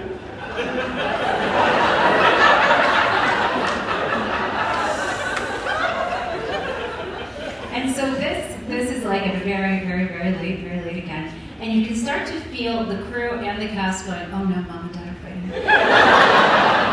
And so all of a sudden, everyone has a lot of things to do over here. Trevor takes out his phone. He's like, oh, business, sorry, I gotta go. And we're just yelling back and forth. Fairies! Fairies! Fairies. Fairies? Fairies. Fairies. Fairies. Fairies. Fairies. No, that's... Fairies. Fairies. You resolve this. And then after Mike and I both realized at the same time that we're not in our living room saying fairies and fairies and fairies and fairies and fairies, and we burned about 15 minutes just yelling back and forth over the soundstage. He goes, fuck it, action.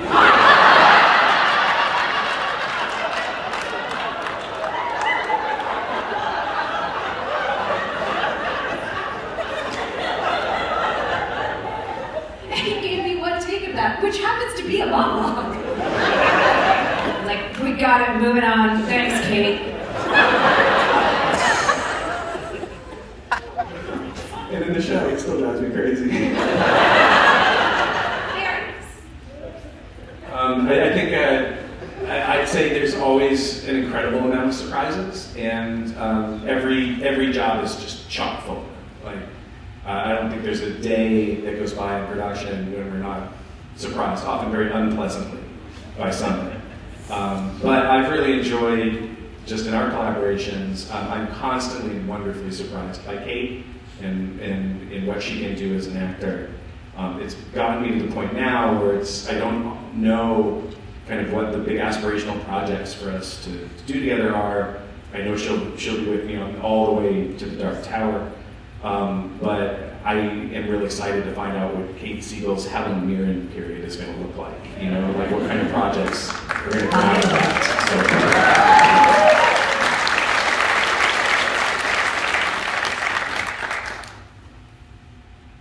All right. Read somewhere that Midnight Mass is inspired in part from you being raised Catholic and becoming an atheist later on. Can you elaborate on this? And how do you reconcile atheism with the fact that most of your stories about ghosts, spirits, and the afterlife? Oh, two very good questions. Yes, I was raised Catholic. I was an altar boy, and never really questioned it until I got to college and I started to research world religion and actually read the Bible. This is what kind of kicked me off on it, cover to cover, and it was like, wow. And then started to dig into more and more. Issues of faith fascinate me. And not just in the way I was raised and interrogating my childhood and the values that came out of that, but in how it animates us all, how it can be so beautiful and get us through some of the darkest periods that we individually or collectively can experience, and how it can be weaponized, how it can be turned against us to make us turn against each other. All of these things fascinate me. I started to say toward the end of it that I came out of the 6 years of researching religion as an atheist because it was the easiest way to kind of explain how I felt. But it wasn't entirely accurate. And I think one of the reasons why you're going to see a lot of these conversations in my work about faith is that I still have an enormous spiritual side and fascination. What that means and what shape it takes for me changes as I get older, and I want to understand the world and my place in it and what existence is. When it comes to the supernatural elements in my stories, they're often really meant to be ways to talk about very natural things. The ghosts represent trauma or memory or regret more than they're meant to be something scary that's crawling through the house. There's a place for that, but I think of it all as an opportunity for metaphor. And I think in a lot of ways, religion shaped so much of how I think about spirits and the world of existence that interrogation's never really been stopped. So I'm just drawn to it. But Midnight Mass to me is in a lot of ways a conversation that the version of myself who existed while writing it is having the version of myself who existed when I was an altar boy and when I was a young adult. It's important for me to try to preserve all of those conversations. And my big fear with Midnight Mass, my parents are devout Catholics to this day, and they asked me not to make the show. When they found out that I was doing it, my dad sat me down and said, please don't do this. And that was a really difficult conversation. And so I think it's important. It's really important to me. It's the most personal piece of work I maybe will ever do. And I was terrified about how they feel about it and how they face their friends at church. And both of my parents, when they finally saw the show, when it was finished, loved it. And that made me feel like, if nothing else, we've done that right. So yeah, religion is a source of endless fascination for me. But I think it should be for all of us a source of endless questions. And that's really the only way to approach it, in my opinion.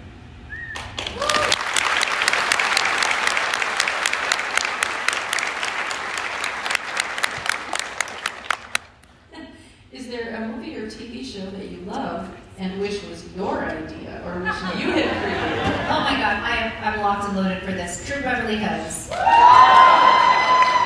There is a real part of me that knows that part that went to Shelley Long should have been mine and will be mine again in the future.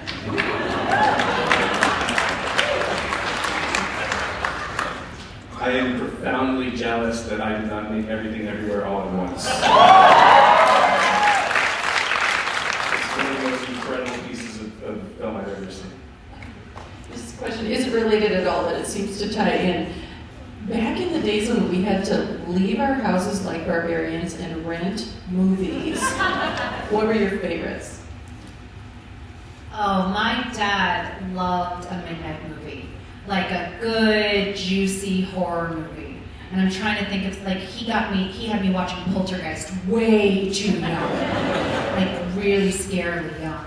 And so for me, that whole thing that evokes in me is that wandering through the aisles of Blockbuster when you're a little kid, and so the actual aisles were tall, and you couldn't get to all the movies. And I would pick out something like My Little Pony, Friendship is Magic. And Dad's like, Poltergeist. Like, I love you, Dad. But so many of that was just what I remember more than anything else is just armfuls of movies. And how much fun it was to kind of debate with the people you were with, like, oh, if we watch this, but then next week we gotta watch this one. And it was, oh, what a good time it was. Oh, wanna go back? Yeah, go back to it. Let's go back. I remember renting Jaws a ton and Die Hard. I ran for that one all the time. And then this magical thing happened where you could buy the movies. And that started me collecting VHS tapes. But whenever I go to Blockbuster, and this lasted well past college, and when I remember moving to LA and still doing this every Friday night, I'd go to the horror section, and I would look for the dumbest and weirdest thing that I could find. Something that clearly was made for nothing.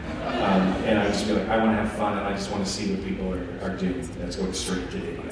Like, and that led to some incredible discoveries. So. Let's see. Question for both. Do either of you have in approaching your work any boundaries? Or do you feel as long as the subject matter is treated appropriately as artists, do you not allow boundaries to hinder your creative process? I think that boundaries are a very important part of art for me. I think that I don't want to lose myself in my art. My priority in life is my family. My priority in life is my quality of life. And so I keep very strict boundaries. I know that part of what I'm doing is leaving breadcrumbs for my children when I'm gone, so they can watch mom's, entire library of work and know me a little bit better. My father died when I was young, and so I'm very aware of him dying before iPhones were around, like right before. And so I don't have the videos. And so once I had, before I had kids, it was like, whatever, nudity, whatever, who cares? I'll do anything. But as my life became richer, I found that I wanted to share less and less of the most intimate parts of me when I'm talking about, sexual situations, or children in danger, or characters I don't truly believe in, that for me right now is not something that I'm open to. That can possibly change right now. I'm very much in that I have young children. My family is new to me in that way, and most of my creative energy goes towards them.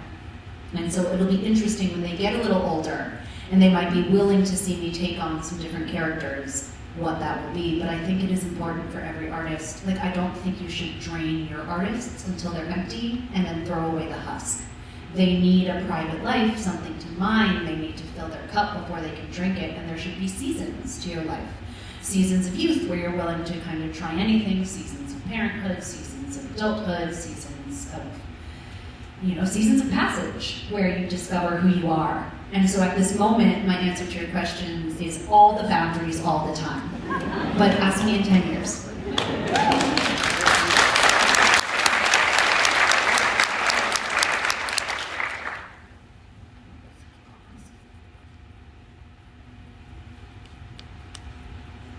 Let's see, so you're going to be working on a series again with Dark Tower, and this person is curious as to when and if you'll return to films. Would love to see another theatrical release soon. Oh, me too. It's actually been a priority since we wrapped The Fall of the House of Usher that I really wanted to get back to features. It's been a long time. It's been since Dr. Sleep. So I'm actually, at the moment, if my plans hold up, that's my next project. It's a movie that we're just on the brink of greenlighting for the fall. Dark Tower, or any series that gets greenlit next, it's going to take a second to spin up, especially with this writer's strike that's meant to hit us in May.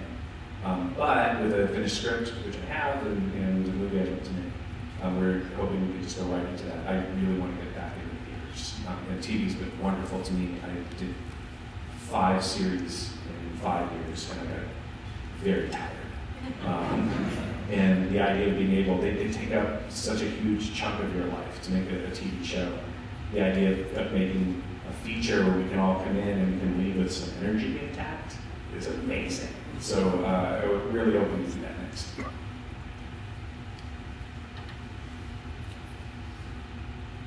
You've done amazing work with reimagining The Haunting of Hill House and The Turn of the Screw for the small screen, not to mention the upcoming Fall of the House of Usher.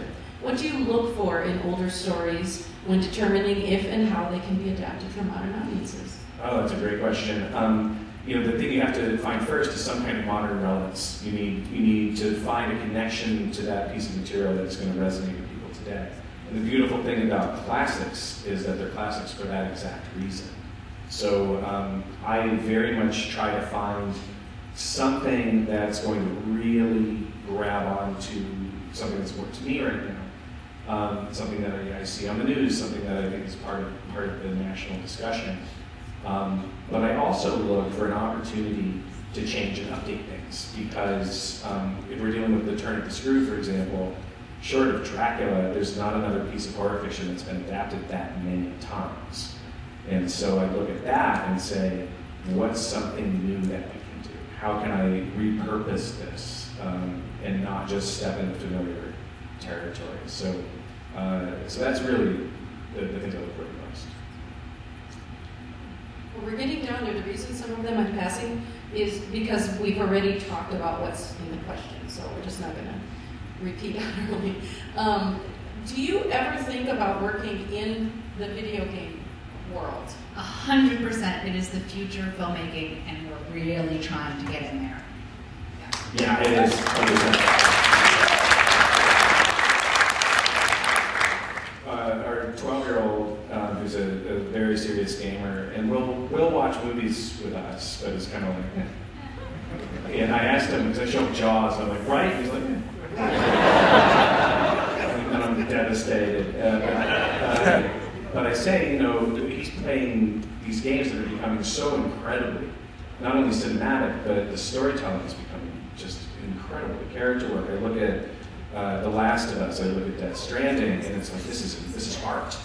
And the idea that you can participate in a meaningful way in a work of art like that, as a consumer, I think is eventually going to really, really explode as the dominant source of entertainment. I think it's already starting to happen. So yeah, we're very actively looking for a way into that world. And from an acting point of view, everything I love about horror, which is about the extremity of human experience combined with the mundane. There's something very similar in the acting of video games, which is that you get pushed to the edge of acting as an art. It's just you with a bunch of dots all over your body in a green room. And you have to make believe all of it. And that, to me, is like the purest form of acting, because I came from stage training. I did Shakespeare forever, and I'm kind of spoiled now because I have entire sets, and I have the wardrobe, and if I need to see blood, I have the blood. If there's a monster, there's Quentin in his weird angel getup, and I'm like, what are you doing? And he's like, eating you. No, my arms. None of that in video games, am I right? Have either of you ever been starstruck? And if so, by whom? Oh my God, tell the Ted Danson story. It's not going to feel like a Ted Danson story in the beginning, so you have to bear with me for just a little bit. And I promise to try not to monologue. I get starstruck all the time. All the time. It happened to me here in Fargo on the first night I was here in the dumbest way. Because Kevin O'Leary from Shark Tank was in the lobby, and I love Shark Tank. It's in Midnight Mass. We love it so We much. wrote a scene in Midnight Mass about now Shark Tank. sharks. I love that show, and I'm like, it's Kevin O'Leary, and everybody was like, what? From Shark Tank. Should I go say hi? It freaks me out every time. So this one time, I'm on an airplane flying to Vancouver from LA, and I'm sitting by myself, and onto the plane steps Kurt Russell and Goldie Hawn. I am a huge Kurt Russell fan, and I see him and I was like, oh my God, it's Kurt Russell and Goldie Hawn. This is amazing. And then they look at their tickets and they realize they're not sitting together, and Goldie Hawn sits next to me. And I'm like, oh man, I had this amazing opportunity. I'm going to give up my seat to Kurt Russell so he can sit with Goldie Hawn. What a cool story this is going to be. It's not. So I stand up and say, hey, I'm happy to switch seats, you know, and you guys, and Goldie's like, oh, thank you, that's so great. And so I get up and I get into the aisle, and she moves over to the window, and I'm standing there with Kurt Russell, and he gestures to me, I can see, he goes, okay, go ahead. And I'm like, oh no, that's for you. I got it so that you could sit there. I'll sit over where you are. He's like, oh, okay, great. And so he's kind of fumble past each other, he sits down, I sit in his seat, and his passport is there. He's left it.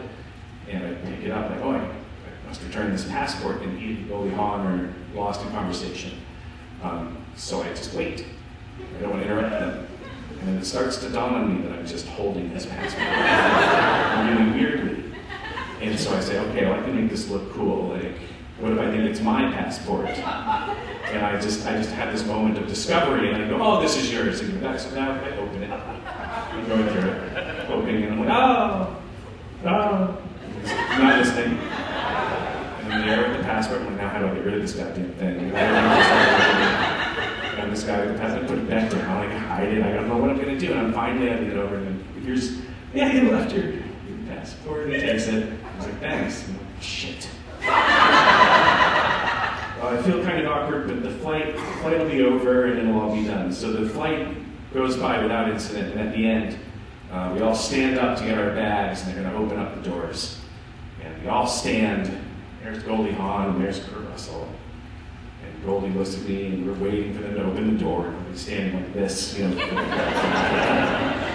And she says, thanks again. I say, no problem. Thinking, the door opens, and off we walk, and there's my story. The door doesn't open. Something's wrong. And so I just get in a loop, and I go, happy to do it.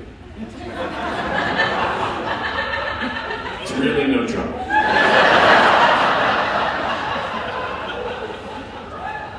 No trouble at all. You're welcome. My pleasure. And they're both looking at me like, what is happening? And I'm like, this door will not open. And so finally I'm like, I'm a big fan. And Kurt Russell goes, are you?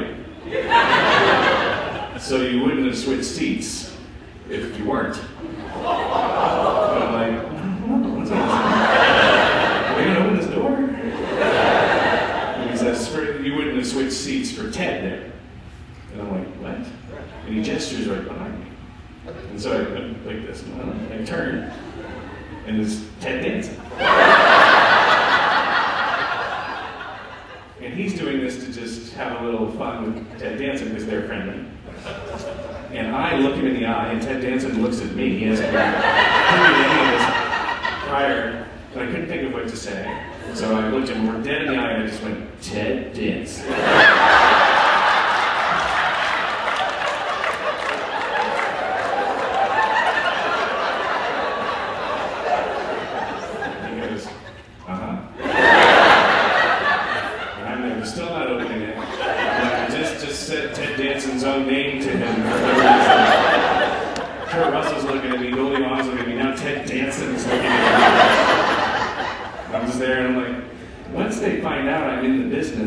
All of this will be diffused.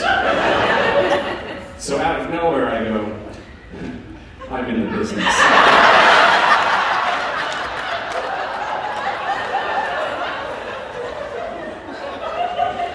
Working on TV shows. And they're like, what the fuck is wrong with this guy? I'm like, in Vancouver. Where we are right now. Finally, this agonizing, horrible train wreck comes to an end when they open the door. And they start to pile out, and I'm just mortified at this point. After you, please, all of you, even you, Ted Danson, please go in front. They walk out, and now I'm directly behind them, walking. We're walking along, and I'm like, it's weirder now that I'm behind them. Because I'm now following them. I need to stop. I need to make this end, because they're kind of looking back at me like business guys back there. So I try to come up with a way to naturally stop following, which becomes...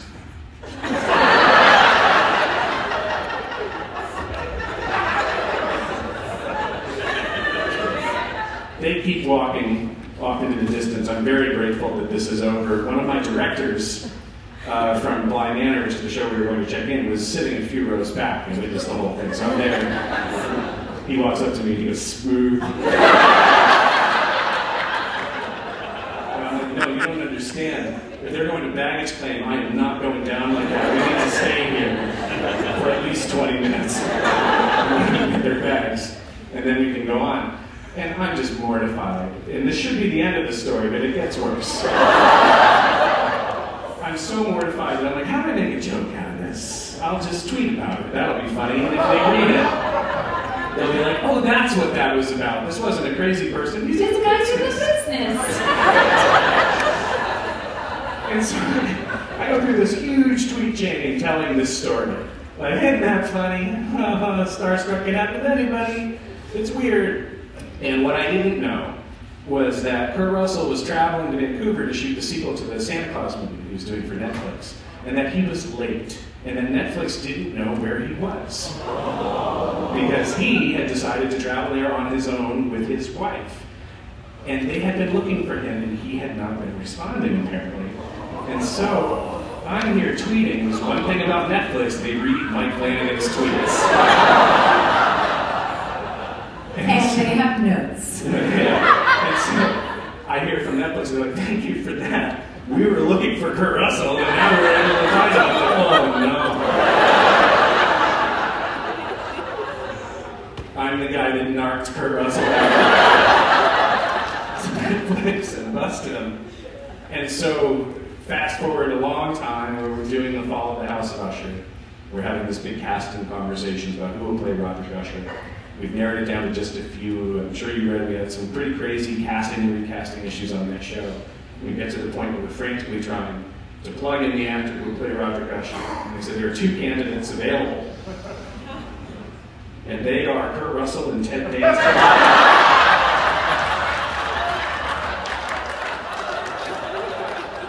And my producing partner Trevor's like, yes! You have to make this happen. At the meetings, I'm like, absolutely not. Please, no, I don't ever want them to meet me again. or a solo.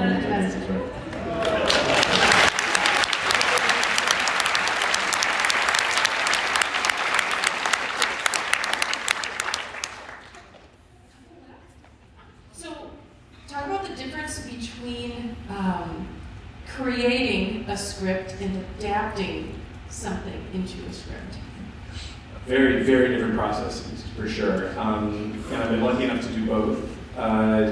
Creating, you have no map, you have no guidelines, there's nothing in front of you, it's all like excavation. So you really have nowhere to hide. The pressure of that can be its own special pressure. And adaptation is different. You have a roadmap, you have a lot there to use. It's about how are you going to not mess it up? How are you going to be faithful enough and honor the source material that you've been tasked with adapting, while still kind of making it fresh and making it yours. The processes couldn't be more different structurally. And That was subtle. Oh. I was being subtle. Keep going. And Kate can speak more on that. No, you misread that. Oh, You can't just walk away now, Are we right? getting Okay, it's time to go. We were getting They're the very one different. Yeah. That went so smooth. It's okay, I'm in the business.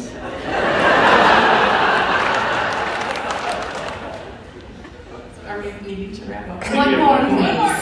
That I can do. What's the favorite scene or thing you've ever filmed? One for each of you. This is going to be somewhat of a, this is like a kind of a wah-wah of an ending. But it actually was a part of a project called The Time Traveler's Wife. And this was a show that on all like paper and everything like that looked like it's going to run for years and be a riotous success. It somehow is not. But I got to sing opera on the stage at BAM in this amazing handmade couture gown. And sorry, Mike, it's hard to beat that. I had 2 security guards to account for all the diamonds I was wearing. And whenever I would stop, because it wasn't me singing, it was playback of a very famous opera singer, everyone would stand and applaud me all day. And then someone would bring me roses, and this is one of the times where the lines got real blurry, and I was like, this is me. This is what I deserve today. For all of you who have chosen to be here and are not paid extras. And it was one of those moments where just I really, like, just every little part of my little kitty cat body was like, her. I also like Hush.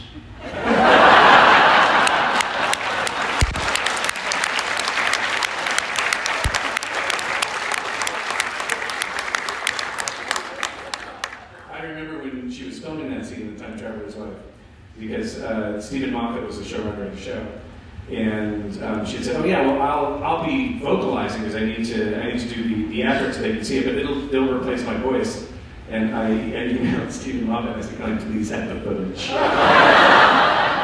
Kate's actual voice. I'm excellent at karaoke. Imagine opera karaoke. So this is going to be our Christmas card. Just the raw footage. It's great. My favorite thing is Midnight Mass. That remains my favorite. Just